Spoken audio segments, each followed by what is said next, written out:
Nefertiti प्राचीन मिस्र की सबसे लोकप्रिय हस्तियों में से एक हैं। नेफर्टिटी और उनके परिवार के बारे में हमें ज्यादा जानकारी न होने का एक कारण यह है कि उन्हें इतिहास से मिटा दिया गया था। हर कोई राजा टुट के सुनहरे मुखौटे को लेकर दीवाना है, लेकिन अगर मैं आपको बताऊं कि असली कहानी उस बालक राजा की नहीं बल्कि उससे पहले की महिला की है, तो कैसा रहेगा? 3000 वर्षों से अधिक समय से रानी नेफर्टिटी चूना पत्थर की एक प्रतिमा पर बनी एक सुंदर आकृति मात्र थीं। समय में जमी एक मूक छवि, लेकिन अब यह खामोशी टूट गई है। आनुवंशिकी और उस काल के लिखित साक्ष्यों से प्राप्त जानकारी के आधार पर सबसे संभावित निष्कर्ष यह है कि यह युवती नेफर्टिटी ही हैं। आधुनिक विज्ञान ने अंततः असंभव को संभव कर दिखाया है। प्राचीन हड्डियों में छिपे सूक्ष्म इतिहास का अध्ययन किया है, और जो उन्होंने पाया है वह न केवल आश्चर्यजनक है बल्कि बेहद भयावह भी है। हम जैविक विनाश की विरासत, गुप्त कक्षों और एक ऐसी रानी के बारे में बात कर रहे हैं जो शायद इतने समय से सबके सामने छिपी हुई थी।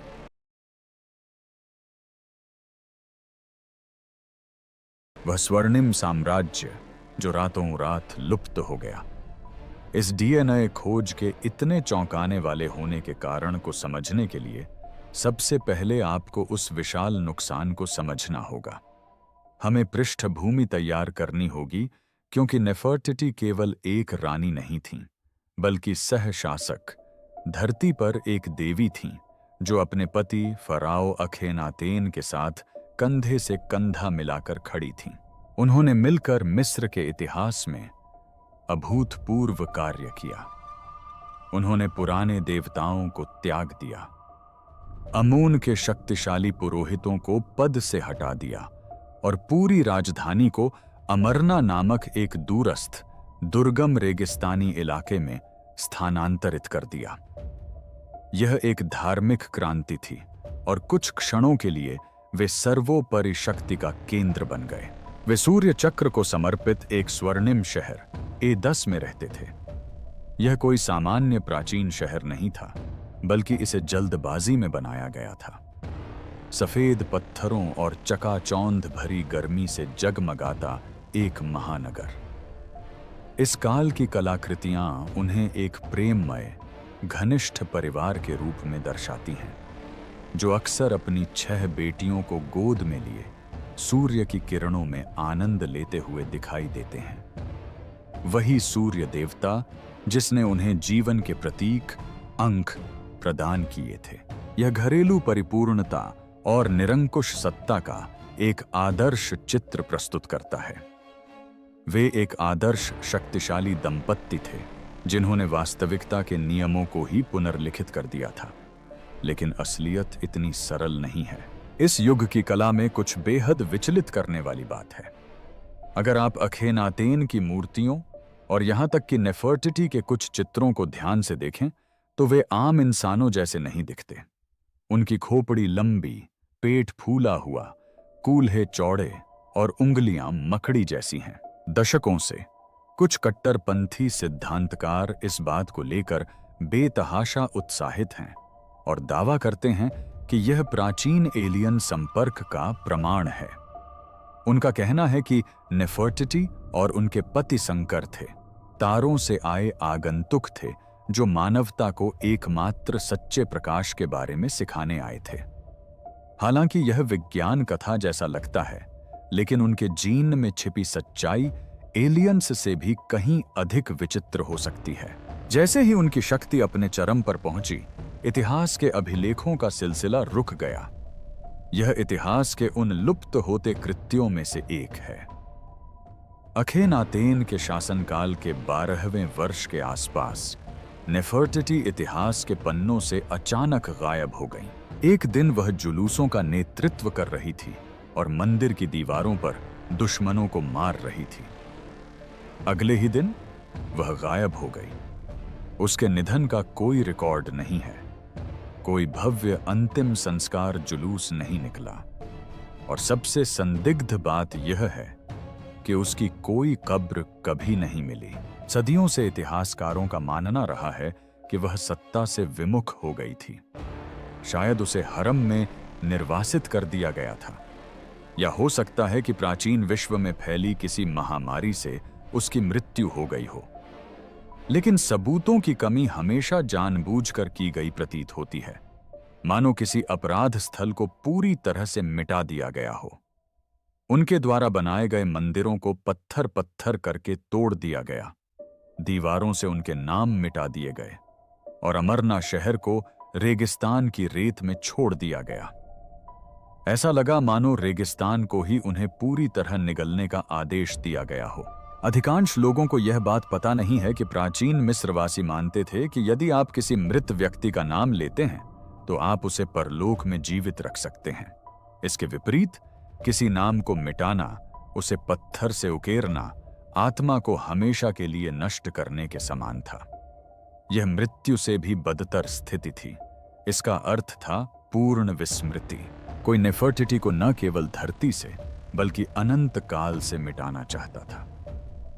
वे यह सुनिश्चित करना चाहते थे कि वह कभी पाताल लोक में न जा सके, कभी नरकट के मैदान तक न पहुंच सके। दशकों से पुरातत्वविद रेत छान रहे हैं, किसी सुराग, किसी चिह्न या हड्डी के टुकड़े की तलाश में। उन्हें बेशक कई मम्मी मिली, लेकिन महान राजसी पत्नी का कोई पता नहीं चला। वह प्राचीन दुनिया की सबसे प्रसिद्ध महिला थीं। वह चेहरा जिसे देखकर लाखों लोग संग्रहालय देखने आते थे, फिर भी उनका कोई पता नहीं चला। उनके गायब होने का रहस्य मिस्र विज्ञान का सबसे बड़ा रहस्य बन गया।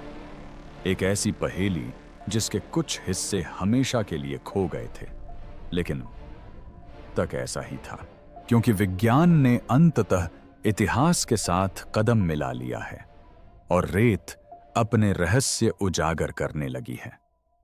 राजाओं की घाटी की गहराई में डीएनए अनुक्रमण के सपने से भी बहुत पहले खोजकर्ताओं को ऐसी कब्रें मिलीं जो प्रचलित कहानियों से मेल नहीं खाती थीं। यह घाटी मृत्यु और सन्नाटे की जगह है, सूरज की तपती हुई एक गहरी खाई जहां हमेशा के लिए सोने की उम्मीद टिकी है। लेकिन यह अराजकता का भी स्थान है। कब्र लुटेरे, अचानक आई बाढ़ और राजनीतिक शत्रु 3000 वर्षों से इन कब्रों को तहस नहस करते रहे हैं। 1817 में जियोवानी बेल्जोनी नामक एक शक्तिशाली व्यक्ति और खोजकर्ता ने KV-21 के नाम से जानी जाने वाली एक कब्र की खोज की। बेल्जोनी सोने की, भव्य मूर्तियों की, चमकदार चीजों की तलाश में था। उसे जो मिला वह उसके लिए निराशाजनक था, लेकिन आधुनिक आनुवंशिकी के लिए एक खजाना साबित हुआ। अंदर घुसपैठियों को 2 महिला मम्मी मिली, जिनके वस्त्र और गहने गायब थे और उन्हें अंधेरे में सड़ने के लिए छोड़ दिया गया था। उनका कोई नाम नहीं था, कुछ रिपोर्टों में तो उनके सिर भी नहीं थे, और उनकी हालत इतनी खराब थी कि लंबे समय तक किसी ने उन पर ध्यान नहीं दिया। एक महिला ने अपनी बाहें अपनी छाती पर रानी की मुद्रा में रखी हुई थीं, जो शाही महिलाओं के लिए आरक्षित एक विशेष अंतिम संस्कार की मुद्रा है, लेकिन बिना नाम के वह महज एक शव थी। ऐसा प्रतीत होता था कि ये किसी मकबरे की लूट के बाद बचा हुआ मलबा मात्र थे। इनमें से एक, जिसे KV-21b के रूप में सूचीबद्ध किया गया था, अंततः इस आधुनिक जांच का केंद्र बिंदु बन गया। लेकिन एक और खोज हुई जो इससे भी कहीं अधिक महत्वपूर्ण साबित हुई। 1898 में विक्टर लेरे ने अमेनहोटेप द्वितीय के मकबरे KV-35 की दीवारें खोलीं। यह एक विशाल खोज थी, शाही मम्मियों का एक ऐसा भंडार जिसे पुजारियों ने लुटेरों से बचाने के लिए छिपा कर रखा था। कल्पना कीजिए, एक अंधेरे दुर्गंधयुक्त कक्ष में प्रवेश करना, जहां सदियों की धूल भरी हवा हो और मिस्र के महानतम राजाओं के शवों के ढेर देखना। लेकिन प्राचीन काल के महान राजाओं के बीच एक कमरे में 3 शव बिना लपेटे असावधानी पूर्वक पड़े हुए थे। एक छोटा लड़का, एक वृद्ध महिला और एक युवा महिला। युवा महिला, जिसे केवल छोटी महिला के नाम से जाना जाता था, का शव देखना एक भयावह दृश्य था। कहानी के अनुसार प्राचीन कब्र लुटेरों ने उसे बेरहमी से घायल कर दिया था। उसकी छाती चकनाचूर हो गई थी, उसका दाहिना हाथ गायब था और उसके चेहरे पर, जहां उसका मुंह और जबड़ा हुआ करता था, एक भयानक गहरा छेद था। ऐसा लग रहा था मानो सूखी त्वचा में एक चीख जम गई हो। 1 सदी से भी अधिक समय तक वह संग्रहालय की एक विचित्र वस्तु बनी रही, एक गुमनाम मम्मी जिसका चेहरा पीड़ा से भरा था। लोग उसके कांच के पिंजरे के पास से गुजरते रहे, इस बात से अनजान कि वे 18 राजवंश की सबसे शक्तिशाली महिला को देख रहे होंगे। 2010 में ही शोधकर्ताओं ने उसे करीब से देखने का फैसला किया, आंखों से नहीं बल्कि आनुवंशिकी के माध्यम से। सबसे चौंकाने वाली बात यह है कि वे शुरू में नेफर्टिटी की तलाश भी नहीं कर रहे थे। वे तो राजा तुतनखामुन की वंशावली बनाने की कोशिश कर रहे थे। वे जानना चाहते थे कि उनके माता पिता कौन थे, क्योंकि ऐतिहासिक अभिलेख बहुत ही उलझे हुए थे। अमरना काल अभिलेखों में एक रहस्य बना हुआ है, क्योंकि होरेमहेब और रामसेस जैसे बाद के राजाओं ने इसे मिटाने का प्रयास किया। इसलिए वैज्ञानिकों को मूल स्रोत तक जाना पड़ा। उन्होंने इन अज्ञात मम्मी के अस्थि मज्जा से नमूने लिए, प्राचीन इलियाक शिखाओं में छेद करके माइटोकॉन्ड्रियल डीएनए और नाभिकीय डीएनए निकाला। और यह तो बस शुरुआत है। प्रयोगशाला से आए नतीजों ने पूरे पुरातत्व समुदाय में सनसनी मचा दी। डीएनए से साबित हुआ कि केवी 35 में मिली युवती कोई साधारण रखैल नहीं थी। वह राजा तुतनखामुन की जैविक माता थी, और इससे भी बढ़कर वह केवी 55 में मिली मम्मी की सगी बहन थी। अब एक पल के लिए रुकिए। केवी 55 में मिली मम्मी लगभग निश्चित रूप से अखेनातेन की ही है। आनुवंशिक समानता और आयु का मेल, और मकबरे में उनसे संबंधित वस्तुएं मिलना, इस खुलासे से संभावनाओं का दायरा काफी कम हो गया। हम जानते थे कि तुत के पिता अखेनातेन थे, इसलिए उनकी माता कोई महत्वपूर्ण व्यक्ति रही होंगी। लेकिन यहां एक पेचीदगी है। नेफर्टिटी को कभी भी अखेनातेन की बहन के रूप में नहीं जाना जाता था। इतिहास में उन्हें संभवतः ए नामक एक उच्च पदस्थ दरबारी की पुत्री बताया गया है। इस प्रकार हमारे सामने एक बड़ा विरोधाभास खड़ा हो जाता है। क्या वह युवती नेफर्टिटी थी और इतिहास ने उसके वंश के बारे में गलत जानकारी दी है? यह पहली बार नहीं है जब प्राचीन प्रचार ने हमें गुमराह किया है। या वह कोई और ही थी, एक रहस्यमयी रानी जिसका नाम गुम हो गया है। कुछ सिद्धांत बताते हैं कि यह युवती किया नाम की उसकी दूसरी पत्नी हो सकती है, या शायद अखेनातेन की अपनी बेटियों में से एक हो सकती है, जिससे उसने वंश को शुद्ध रखने के विकृत प्रयास में शादी की थी। लेकिन युवती का चेहरे का पुनर्निर्माण नेफर्टिटी की प्रसिद्ध बर्लिन प्रतिमा से आश्चर्यजनक रूप से मिलता जुलता है। ऊंची गाल की हड्डियां, जबड़े की बनावट, आंखों के बीच की दूरी। क्या यह संभव है कि डीएनए हमें एक ऐसा सच बता रहा है जिसे हम स्वीकार करने से डरते हैं, कि नेफर्टिटी वास्तव में शुरू से ही राजा की बहन थी, जिससे उनका मिलन आनुवंशिक रूप से और भी विनाशकारी हो गया। वह वंश जो शुरू से ही बर्बाद होने वाला था। डीएनए विश्लेषण ने हमें सिर्फ नाम ही नहीं दिए, इससे हमें एक ऐसी चिकित्सीय रिपोर्ट मिली जो किसी डरावनी कहानी जैसी लगती है। जब वैज्ञानिकों ने अमरना शाही परिवार के जीनोम का मानचित्रण किया, तो उन्हें आनुवंशिक विविधता की एक स्पष्ट और भयावह कमी मिली। प्राचीन मिस्र के शाही परिवार अपने वंश को देवताओं के समान शुद्ध रखने के लिए अत्यधिक सचेत थे। देवता आइसिस और ओसिरिस भाई बहन थे और उन्होंने होरस को जन्म दिया। जीव विज्ञान को राजसी उपाधियों या धार्मिक मान्यताओं से कोई लेना देना नहीं है। जीव विज्ञान विविधता की कमी को दंडित करता है। तुतनखामुन और उनकी मां, छोटी महिला, के आनुवंशिक प्रोफाइल में हानिकारक अप्रभावी जीनों का भारी संचय पाया गया। हम कंकाल विकृतियों, टेढ़े पैरों, स्कोलियोसिस और लगभग न के बराबर प्रतिरक्षा प्रणाली की बात कर रहे हैं। संक्षेप में, पूरा परिवार बेहद नाजुक स्थिति में जी रहा था। वे कमजोर, बीमार और पल पल बदलती रहीं। छोटी महिला, जिसे कई लोग अभी भी नेफर्टिटी मानते हैं, के स्कैन से पता चला कि वह संभवतः किसी ऐसी बीमारी से पीड़ित थी जिससे उसकी हड्डियां बेहद कमजोर हो गई थीं।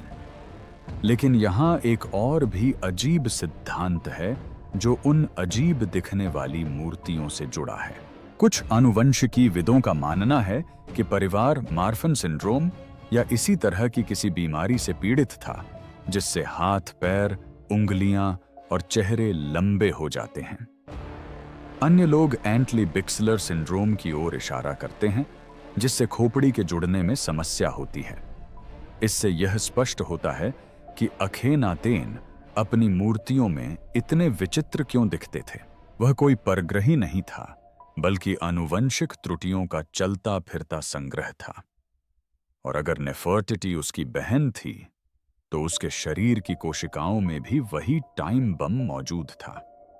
यह संदर्भ उसके शरीर पर पाए गए हिंसा के निशानों के बारे में सब कुछ बदल देता है।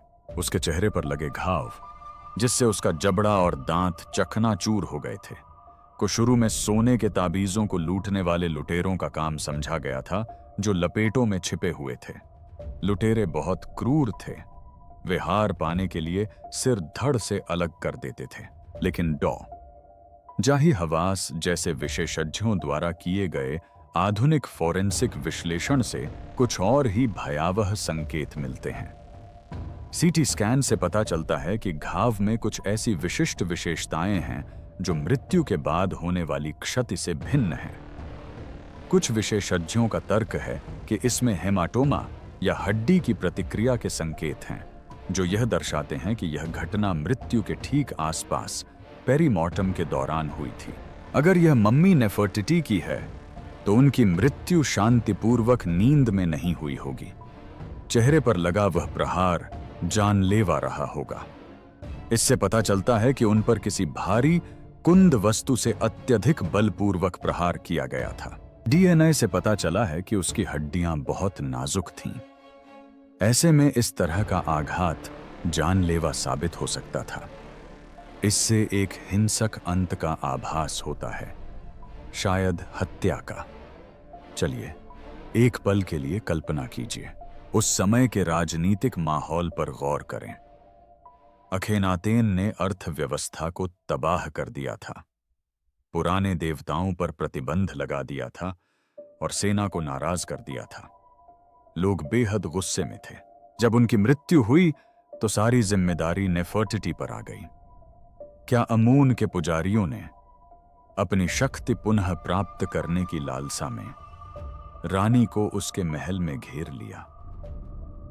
क्या किसी सेनापति, शायद होरे महेब ने यह निर्णय लिया कि मिस्र को बचाने का एकमात्र तरीका विधर्मी रानी को हमेशा के लिए चुप करा देना है? कुचला हुआ मुंह प्रतीकात्मक है। प्राचीन मिस्र में मृत्यु के बाद मंत्रों का उच्चारण करने के लिए मुंह की आवश्यकता होती थी। उसका मुंह कुचलने का मकसद यह सुनिश्चित करना था कि वह फिर कभी देवताओं से बात न कर सके। और यहीं पर डीएनए का भयावह पहलू वास्तव में सामने आता है। यह सिर्फ उसके साथ हुई हिंसा के बारे में नहीं है, यह उस विरासत के बारे में है जो उन्होंने आगे बढ़ाई।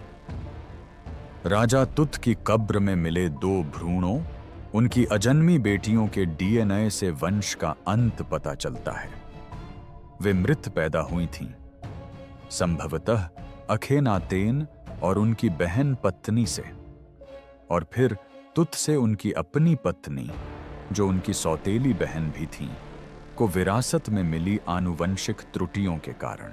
अमरना वंश का अंत यूं ही नहीं हुआ। यह अपनी जैविक विफलता के बोझ तले दबकर ढह गया। एक और विचित्र सिद्धांत यह है कि उस समय के ग्रंथों में वर्णित महामारी मात्र एक सामान्य बीमारी नहीं थी। कुछ शोधकर्ताओं का मानना है कि शाही परिवार के बीच व्याप्त अनैतिक यौन संबंधों के कारण उनमें एक विशिष्ट आनुवंशिक कमजोरी पैदा हो गई, जिससे वे एक व्यापक महामारी की चपेट में आ गए। संभवतः यह किसी जैविक रूप से प्रवर्धित महामारी द्वारा एक राजवंश के विनाश का पहला दर्ज उदाहरण है। यदि KV21B वास्तव में नेफर्टिटी है, तो उसका DNA उसे विकृति और मृत्यु के इस दुखद चक्र से जोड़ता है। वह महज एक शासक नहीं थी, वह उसी परंपरा की शिकार थी जिसका उसने समर्थन किया था। लेकिन घटनाक्रम में एक ऐसा मोड़ है जो इसे और भी जटिल बना देता है।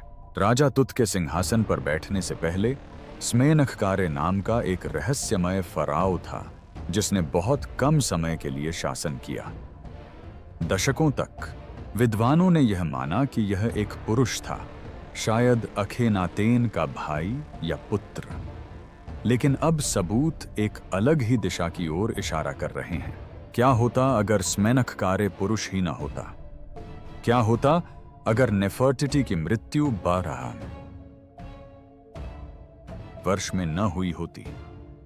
यह सिद्धांत है कि उसने स्वयं को सह शासक का दर्जा दिया, नेफर वतन नाम धारण किया और अंततः हतशेपसुत की तरह ही पूर्ण राजा के रूप में शासन किया।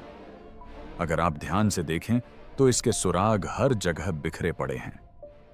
शिलालेखों में एक ऐसी आकृति दिखाई देती है जिसके सिर पर फराओ का दोहरा मुकुट है, लेकिन कूल्हे और शरीर की बनावट एक महिला की तरह स्पष्ट है। राजा तुतनखामुन के मकबरे से मिली कुछ दफन वस्तुओं, जैसे प्रसिद्ध सोने का मुखौटा और कैनोपिक ताबूतों में बदलाव के संकेत मिलते हैं। नामों को मिटाकर नए नाम लिखे गए थे। तुतनखामुन के सोने के मुखौटे पर बना चेहरा, जो दुनिया की सबसे प्रसिद्ध वस्तु है, कला इतिहासकारों को हमेशा से आकर्षित करता रहा है, क्योंकि यह स्पष्ट रूप से स्त्री जैसा दिखता है। इसमें छेदे हुए कान हैं, जो राजाओं के मृत्यु मुखौटे पर आमतौर पर नहीं होते थे, और यह नेफर्टिटी की प्रतिमा से आश्चर्यजनक रूप से मिलती जुलती है। क्या टूट को अपनी सौतेली मां का अंतिम संस्कार का सामान विरासत में मिला क्योंकि उनकी मृत्यु अचानक हुई थी, या उनकी स्मृति को मिटाया जा रहा था? सिद्धांत यह बताता है कि जब टूट बच्चा था, तब नेफर्टिटी ने साम्राज्य को एकजुट रखने के लिए राजा के रूप में शासन किया था। सम्मान पाने के लिए उन्हें एक पुरुष की तरह व्यवहार करना पड़ा, लेकिन यह लिंग भेद का नियम परंपरावादियों के लिए अंतिम झटका साबित हुआ होगा। एक स्त्री का पुरुष की तरह व्यवहार करना, सूर्य चक्र की पूजा करना, पुराने देवताओं की अवहेलना करना, यह सब कुछ अतिशयोक्तिपूर्ण था। यदि नेफर्टिटी एक महिला शासक बनी, तो इससे उनकी कब्र के न मिलने का कारण स्पष्ट होता है। राजाओं को राजाओं की घाटी में दफनाया जाता था, रानियों को नहीं। इससे मिटाए जाने की वजह समझ में आती है। जब पुरानी व्यवस्था बहाल हुई, तो पुजारी सिर्फ एक विधर्मी रानी को ही नहीं मिटाना चाहते थे, वे उस महिला के दोहरे विधर्म को भी मिटाना चाहते थे जो पुरुषों की तरह व्यवहार करती थी। यह सिद्धांत युवा महिला मम्मी पर पाए गए हिंसा के निशानों से मेल खाता है। संकट के समय में एक महिला फराओ के लिए मिस्र के आकार का खतरा मंडरा रहा होगा। और आइए हित्ती पत्रों पर नजर डालें, जो इस गाथा में सबसे चौंकाने वाले मोड़ों में से एक प्रस्तुत करते हैं। दकामुंजू नाम की एक मिस्र की रानी, जिसका संभवतः अर्थ राजा की पत्नी होता है, ने मिस्र के कट्टर शत्रु हित्तियों के राजा को एक हताश पत्र लिखा। उसने लिखा, यह किसी ऐसी महिला की तरह नहीं लगता जो अपनी शक्ति में आत्मविश्वास रखती हो। यह किसी ऐसी महिला की तरह लगता है जो शार्क से घिरी हुई हो। ऐसा लगता है मानो नेफर्टिटी या शायद उनकी बेटी मेरिटेटन को यह एहसास हो गया था कि उनके चारों ओर घेराबंदी हो रही है। वे अपनी जान बचाने के लिए मिस्र और हित्ती साम्राज्य को एकजुट करने का एक भू राजनीतिक चमत्कार करने की कोशिश कर रही थीं। हित्ती राजा को संदेह हुआ, लेकिन अंततः उन्होंने अपने पुत्र राजकुमार जेनंजा को भेजा। लेकिन राजकुमार कभी नहीं पहुंचा। मिस्र की सीमा पर उसकी हत्या कर दी गई। यही तख्ता पलट का पुख्ता सबूत था। मिस्र के दरबार का एक शक्तिशाली व्यक्ति, संभवतः वजीर जो बाद में स्वयं फराओ बना, ने राजकुमार को रोका और उसे मरवा दिया। यदि सत्ता हथियाने के लिए एक विदेशी राजकुमार को मारने को तैयार था, तो वह नेफर्टिटी के साथ क्या करता?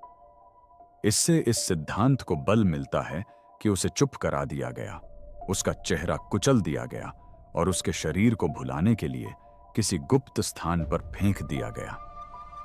अमरना कला के सभी चित्रों में पृष्ठभूमि में दिखाई देने वाला दादा जैसा दिखने वाला संभवतः शुरू से ही इस कहानी का खलनायक रहा हो। बालक राजा के पीछे छिपा गुप्त द्वार। तो अब वह कहां है? केवी 35 और केवी 21 में मिली ममी डीएनए के कुछ दिलचस्प सुराग तो देती हैं, लेकिन निर्णायक सबूत अभी तक नहीं मिला है। हमारे पास ऐसे शव हैं जो उसके हो सकते हैं, लेकिन हमारे पास अंतिम प्रमाण नहीं है। यह हमें आधुनिक मिस्र विज्ञान के सबसे विवादास्पद सिद्धांत की ओर ले जाता है। एक ऐसा सिद्धांत जो कल इतिहास की किताबों को बदल सकता है। 2015 में ब्रिटिश मिस्र विज्ञानी निकोलस रीव्स ने एक चौंकाने वाला दावा किया। वह राजा टूट के मकबरे के उच्च रिजोल्यूशन लेजर स्कैन का अध्ययन कर रहे थे, जिसमें दीवारों की बनावट का अवलोकन किया गया था। उन्होंने चित्रित प्लास्टर के नीचे धुंधली रेखीय आकृतियां देखीं, ऐसी रेखाएं जो देखने में किसी दरवाजे की रूपरेखा जैसी लग रही थीं, जिसे प्लास्टर से ढककर रंग दिया गया हो। उनका सिद्धांत सरल है, लेकिन चौंका देने वाला है। उनका मानना है कि राजा टूट का मकबरा वास्तव में एक बहुत बड़े मकबरे, नेफर्टिटी के मकबरे का केवल एक प्रवेश कक्ष है। उनका तर्क है कि जब 19 वर्ष की आयु में टूट की अचानक मृत्यु हो गई, तो उनके लिए कोई मकबरा तैयार नहीं था। देश में अराजकता फैली हुई थी, खजाना खाली हो चुका था। इसलिए उन्होंने उनकी सौतेली मां का मकबरा तोड़कर उसके हिस्से को जल्दबाजी में एक दीवार से बंद कर दिया, उस पर कुछ भित्ति चित्र बनाए और उन्हें गलियारे में दफना दिया। तुत के मकबरे के आकार के बारे में सोचिए। एक राजा के लिए यह अजीब तरह से छोटा है। यह एल आकार का है, जो आमतौर पर रानियों के लिए होता है, राजाओं के लिए नहीं। लेआउट देखकर साफ पता चलता है कि इसे बिना सोचे समझे बनाया गया है। अगर रीव्स सही हैं, तो नेफर्टिटी उस जगह से कुछ ही इंच दूर सो रही हैं जहां लाखों पर्यटक खड़े हो चुके हैं। जमीन में घुसने वाले रडार स्कैन किए गए और शुरुआती स्कैन में उत्तर और पश्चिम की दीवारों के पीछे खाली जगहें दिखाई दीं। पूरी दुनिया सांस रोककर देख रही थी। क्या वह सच में वहीं थी? हालांकि बाद में किए गए स्कैन के नतीजे विरोधाभासी निकले। कुछ का कहना है कि वहां कुछ भी नहीं है। कुछ लोग कहते हैं कि यहां कुछ असामान्य जरूर है, शायद कोई मकबरा नहीं बल्कि एक खाली जगह। यह एक गरमागरम बहस का मुद्दा बन गया है। प्रौद्योगिकी बनाम भूविज्ञान की जंग। लेकिन इसके परिणामों के बारे में सोचिए।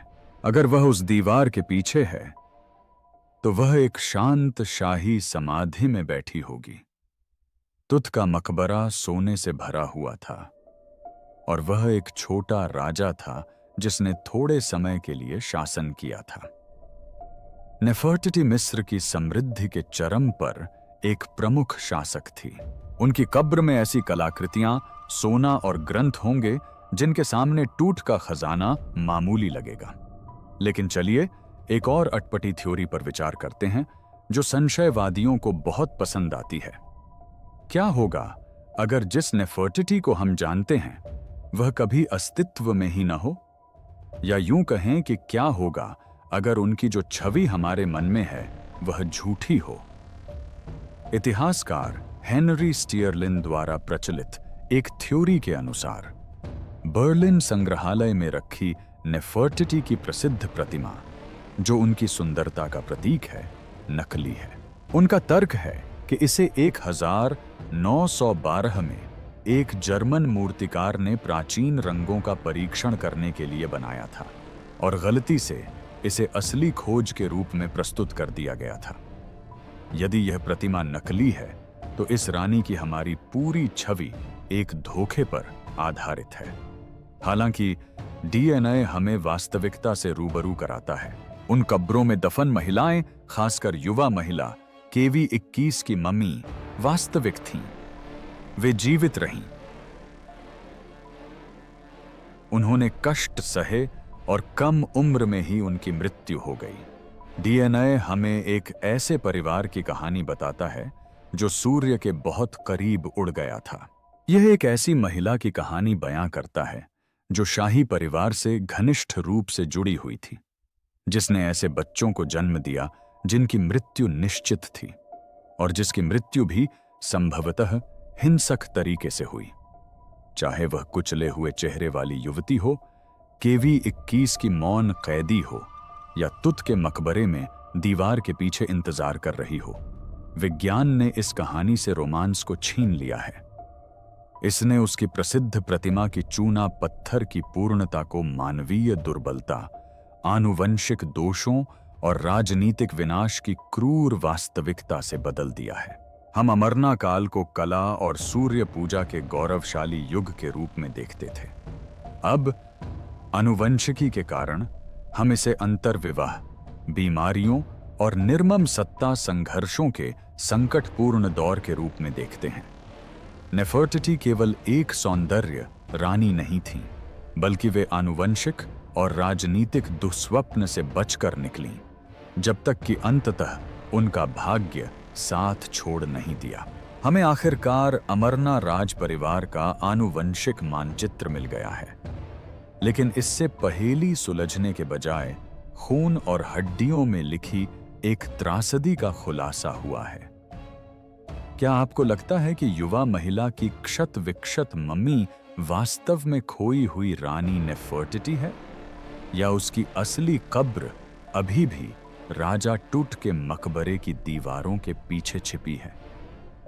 नीचे कमेंट में अपने विचार बताएं और ऐसे ही और ऐतिहासिक रहस्यों के लिए लाइक बटन दबाना और सब्सक्राइब करना न भूलें।